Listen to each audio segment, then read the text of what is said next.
So, Wes, welcome back. I'm back. I'm here. I have nothing better to do. Do you want to talk about a movie? Shouldn't you be playing some kind of music right now? I don't know. All right, whatever, dude. So the film that I asked you to talk about with me today is Friday the 13th.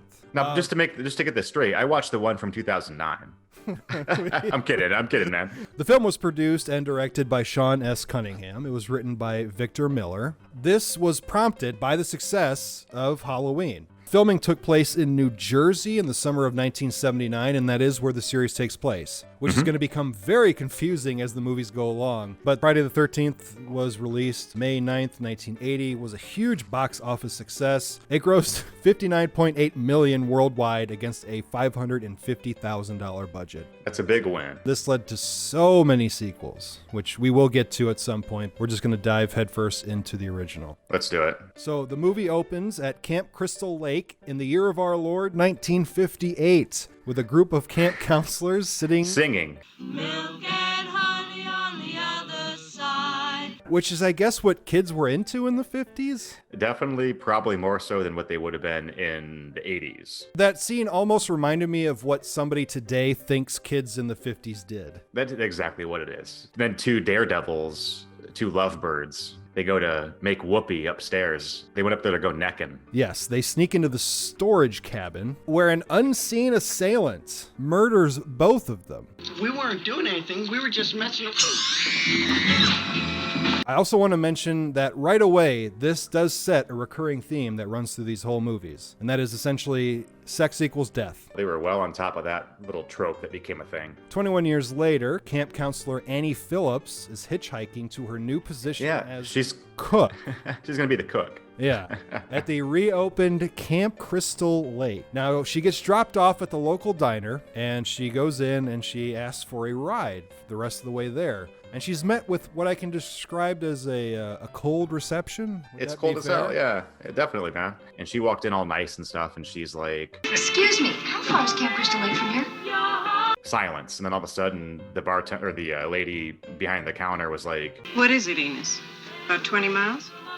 "About that." Well, I don't know, about 20, whatever. And finally, she got someone to give her a ride. Before all that happens, of course, she gets interrupted by Crazy Ralph. You're going to Camp Blood, ain't you? God damn it, Ralph, get out of here. Go on, get. My favorite character of the series. And even the guy, Enos, was like saying like, "Oh, don't listen to him. He's Crazy Ralph. Let me touch your butt. Let's get up in my truck." On their way to the camp, Enos tells Annie about how the camp is jinxed. And he starts getting really passionate, just like Ralph was. One of the things that Enos mentions is the first tragedy that happened at the camp was the drowning of a young boy in 1952. Who that is? I don't know. We'll find out, I guess. Okay, I guess we'll find out. So at the camp, we meet counselors Ned, Jack, Bill, Marcy, Brenda, and Alice, along with the owner, Steve Christie. Yeah, how old is Steve? I don't know. Way too Sorry. old. I think that he was supposed to be age appropriate. No, he wasn't. No. He's like the cast of Grease. Not even close. I think that he was supposed to be. Now, he wasn't. Was he supposed to be the same age as the other counselors? I think that he was supposed to be slightly older, which he so. was a lot older. Yes. Also, Steve is a little creepy with Alice. He has a little bad touch moment. Pretty sure. Well, first off, she drew him. She did. And I'm thinking the way they talk and the way that he looks at the picture and he goes, Do I really look like that? You did last night. Did you think they were having a relationship? I'm under the impression by like 70% of my thoughts that they probably had something going on. Okay. But she did also act funny when he like touched her hair. She acted really creeped out, yeah. Yeah. So I just assumed that he was maybe getting a little too familiar. I think so, but also it did insinuate before the touch of the hair that was possible that they had hung out the night before. Sure. Who knows? He wasn't meaning it to be weird, but I took it to be that he's weird and she's not. We cut back to Annie, who, after being dropped off, hitches a ride from an unseen person. After Annie realizes that things are not on the up and up, she does jump out of the vehicle. Yeah, the turning point gets passed.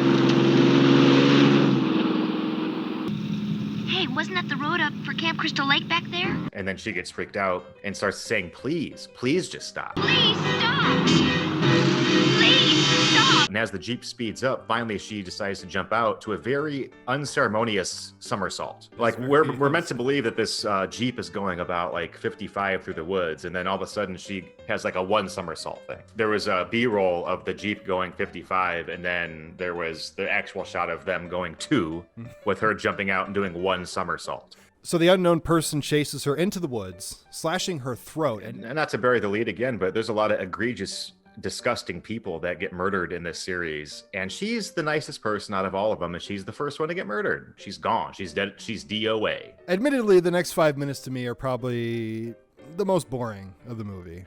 I disagree. It's just them really? You do?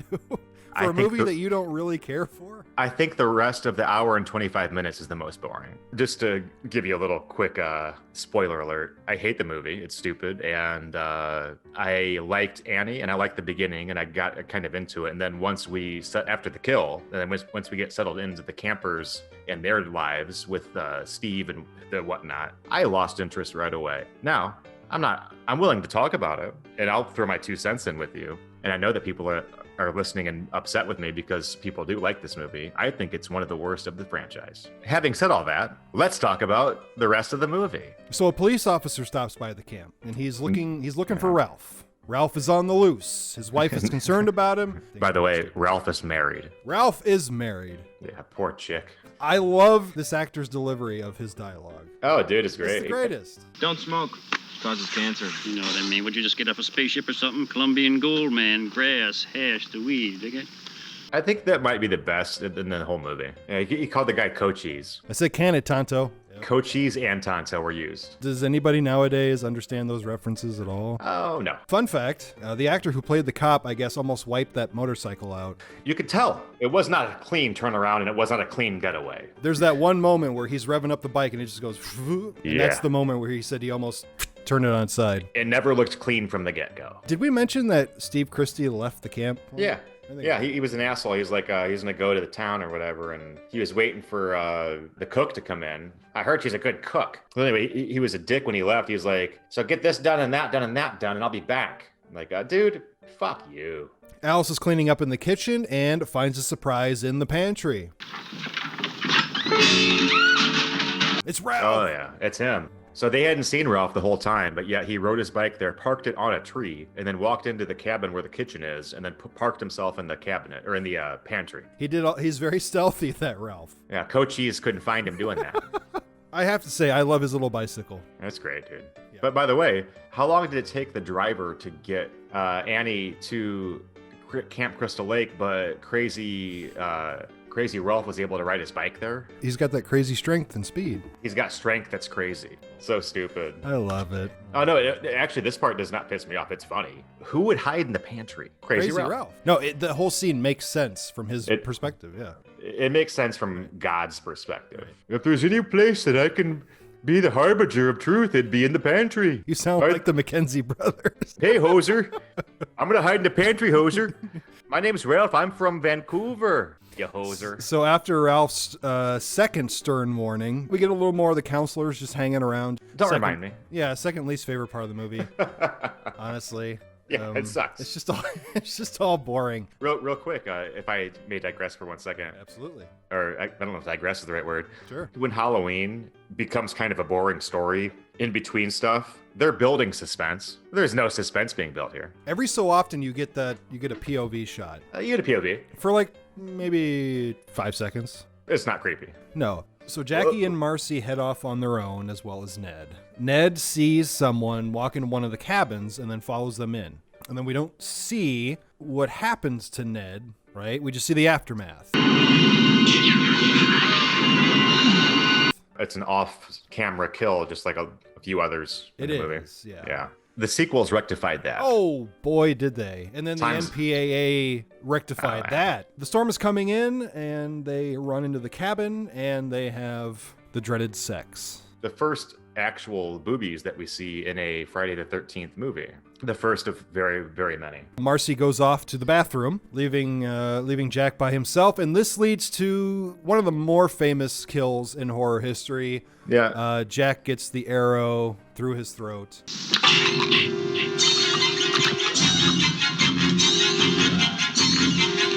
and the killer follows Marcy into the bathroom and slams an axe into her head.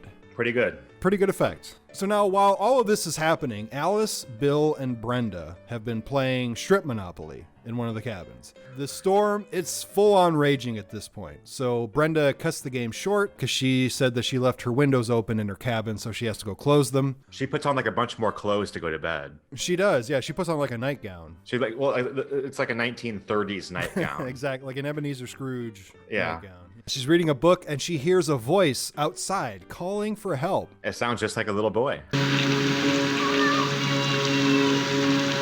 It does, and she makes a horror movie mistake, going to investigate. She didn't know yet. She hadn't seen Scream yet. No, she hadn't. Now, me personally, I would have done the cowardly thing and just stayed in my room and hoped that the noise goes away. Yeah, it's okay. You would have lived. She ventures out to the archery range. The floodlights turn on. Big time. Yep. She says, Go down, it's not funny anymore. and then we hear her scream off camera. Worried by their friend's disappearance, Alice and Bill leave the main cabin to go investigate. She's like, can I come with? And he's like, come on. Yeah, let's go. They find the bloody axe in Brenda's bed. The phone is disconnected, and Ned's truck will not start. I was terrified watching this. Actually, it was very boring. Later, Steve returns and recognizes the unseen killer. Oh, hi. What are you doing out in this mess? And then he just gets stabbed in the gut. And then that's it for Steve. When the power goes out, Bill goes to check out the generator, leaving Alice to sleep. She wakes up a short time later and heads out to look for him, only to find his body pinned with arrows to the generator room's door. Whoever the killer was really a big Arrow fan. Right, and incredibly strong. An elderly lady has old lady strength. She has crazy Ralph strength. Absolutely. Right. Her and Ralph are the two strongest of the film. They are, yeah. She flees to the main cabin to hide. She locks the windows, barricades the door, only to have Brenda's body come crashing through the window. Oh, yeah. Soon after, Alice sees a vehicle pull up, rushes outside thinking it's Steve, but she's greeted by a middle-aged woman who claims to be a friend of the Christies named Mrs. Vorhees. Well, I'm Mrs. Voorhees, an old friend of the Christies. You're being kind by saying middle-aged. She was played wonderfully by the late Betsy Palmer. Would you care to explain why Betsy agreed to this? Yeah, she didn't want to, and she wasn't like an A-list actress or anything like that, but she had somewhat of an illustrious acting career. She didn't want to do this. I think she was pretty much done with acting, and they, for some reason, were hounding her to do this, and she turned it down a few times, and then her car broke down, and she wanted a new car. And the rate that she was going to be paid for how much work that she was going to be doing would have paid for her new car in like a few days or something. So she's like, yeah, I guess I'll do it. And then, of course, the rest lives in infamy because that's her most famous role. So Alice finds her, and she's confused at first. And then, of course, Mrs. Voorhees is like nothing but like accommodating, saying that she was a friend of the Christies, and she was saying she comes off, and if you were in her shoes, at that point you find solace in that person. You wouldn't really suspect that person to be the person that killed all these people. She's a little too cheery for having encountered somebody who is in such a panic. Yeah, that's true. But I could see why Alice would fall for it at first. It slowly comes to fruition by the comments that this woman is making. Yeah. Maybe this person isn't who I think that she is. We can go now, dear.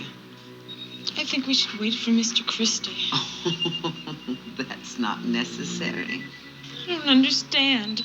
Yeah, she reveals that her son Jason was the young boy who drowned in 1957, and that she blames the death on the counselors who were supposed to be watching him, but they were off having sex. They were making love. They were making love while that young boy drowned. She needs to internalize the fact that she's a horrible mother. Well, I don't know where I got this piece of information from, but she worked at the camp the same year that Jason drowned. So why not internalize it in the fact that maybe I should have been there? He was a bad swimmer. She reveals herself as the killer. She pulls out the knife, and she tries to kill Alice, but Alice knocks her down with a fire poker, and she escapes. I'll just say right off the bat, this whole chase scene goes on for way too long. Talk about one of the most boring parts of the movie. You can tell Betsy Palmer's not into this. No. And you can tell that they're trying to pad out the runtime by dragging this on forever. Because this movie could be about an hour and 10 minutes, but I think it ended up being an hour and 30 minutes. And a lot of it is what you're talking about. It's padded. It's a bad chase. It's a bad fight scene. I don't think that multiple bad, because that's just it. Like, yeah, she'll get away. Mrs. Voorhees will catch up. She'll get away. She'll catch up. She'll get away. Yeah. It goes on, and every fight is worse than the last. And I think at the beginning, just like Laurie Strode, how when she put down the knife in Halloween and then walked away from Michael Myers, I think Alice hits her with a fire poker once on the back and then walks away. She could have bludgeoned her and oh yeah, she could have ended it there. Yeah, but nope. Then we would have lost 15tion minutes. Mrs. Voorhees tries to stab her with the boat paddle and just completely she falls over. She puts her head in the sand a couple times. It's just so bad. Yeah, so after she puts her head in the sand a couple times, she gets up and runs over and grabs the spear thing, right? Whatever the machete. And then we end up getting a close up of Betsy Palmer being awfully scared out of nowhere, and then all of a sudden her kappa is detated from her body. Yes. Well, by the way, I was happy when it happened. Not because I was rooting for Alice. I was rooting for the movie to be over. I figured. So the big thing I thought that maybe you would agree with me on is that at least this final girl, and she is one of the original final girls, even though, Jamie Lee Curtis was the original or whatever. And then, you get your Black Christmas girls and all that stuff. But this was a thing because at least this final girl, Alice, did kill her assailant.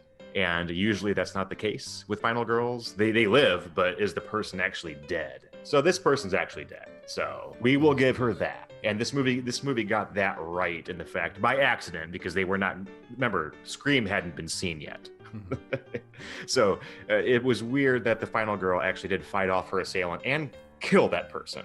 So in that case, Alice is a pretty cool final girl. Fast forward about 25 seconds to the fact that she kind of crawls into a canoe and kind of gets herself going out into the middle of the lake. And then we get this docile music, and she's just kind of in the middle of the lake on the canoe, just thinking to herself, at least out of all my friends, I survived. And then all of a sudden, out of nowhere, after about 35 to 45 seconds of that docile music, we're meant to be at peace. I think Rocky Dennis comes up and goes, and then gets her down and drags her underneath the water. At this point, are we supposed to think, is this a dream or not? You're not supposed to know, I don't think. Fun fact about the actor. Please Jason actor. This is Jason's first on-screen appearance. He was played by Ari Lehman. Oh, I love his work. Who, to this day, is just milking the fact that he was the first actor to play Jason. He has a band called First Jason. Oh, God, come on, dude. With such hits as Kill for Mother, Vorhees is the name, Machete is my friend, and my personal favorite, and I have heard this song, Jason's Bride. She's Jason's bride. Jason's bride. Whatever, dude. That's so... He plays a guitar attached to a machete. Oh, hey, there you go. So Alice awakens in a hospital. She's surrounded by police and medical staff. When she asks the sergeant about the boy in the lake... Ma'am, we didn't find any boy. And then it cuts to ripples in the water at Camp Crystal Lake, and that's where the movie ends. And that's the movie. All right, Wes, what did you think of Friday the 13th, Part 1? Okay. This movie to me is a solid D. And just because that it's the only reason I give it a D is because that no one really cares what happens to these people, and I think it's boring, and I don't think that it's funny. And if you're gonna be a horror movie in the 80s, at least be funny, at least be gory, and at least have some gratuitous nudity. This had not a lot of all of it. None of that was really involved in this. This sucks. I'll give it a D.